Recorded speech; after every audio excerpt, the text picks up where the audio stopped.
How do we know they're spraying? How about nozzles? Mounted on the pylons directly behind the engine exhaust. These are retrofit nozzles, and they are mounted directly behind the exhaust stream to make it appear as a condensation trail, even on commercial aircraft. And we're not implicating commercial personnel or pilots, but their aircraft are positively being used because they've been identified from the ground, leaving a particulate trail. Again, we are not talking about condensation. We are talking about solar radiation management particulate trails. Our lab tests prove this material is coming down on us. We have film footage of these aircraft at altitude, which I'll get to. Anybody who thinks that sky is normal needs a serious reality check.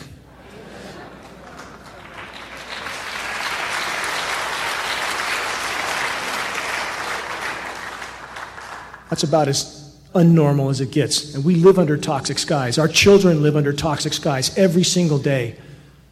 I can't tolerate life like that. I would rather go down to my last breath sounding the alarm than to accept life under toxic skies by people with such incredible arrogance that they think they have the right to play God with the weather and to play God with our health and our lives.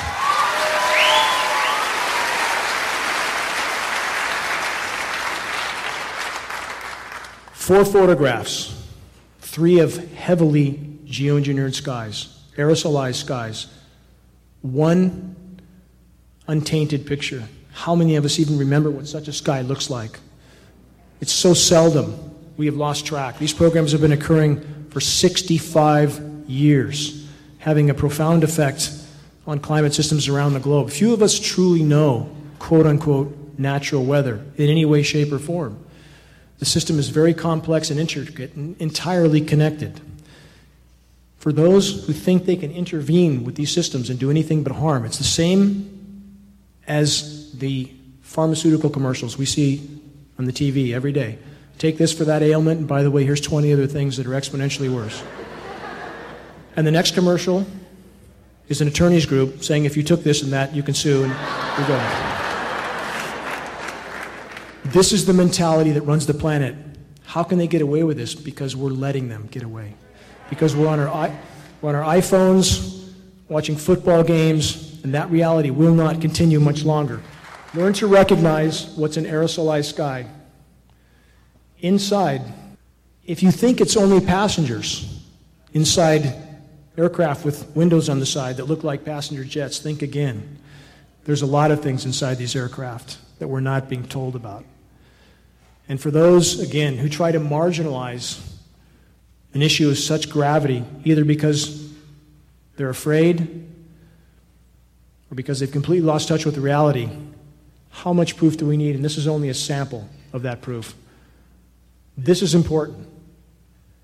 It's important to understand that the greatest lie ever perpetrated on the human race is the lie of the condensation trail. Do condensation trails exist? Yes. But almost never behind a high bypass turbofan jet engine. And that's what that is.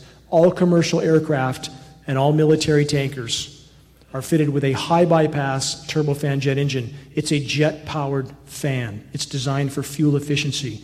85% of the air that passes through that engine is non-combusted. By design, that engine is nearly incapable of producing any condensation trail except under the most extreme circumstances, which very rarely exist. The higher you go in altitude, the less humidity there is. The conditions are simply not acceptable, especially with this engine, to create any condensation trail. So even when you see the short, bright trails, and they are trying to be more covert, there's no question. The in-your-face spraying with horizon-to-horizon trails has been diminished over at least California. You see the short, bright trails, you're still seeing spray, period.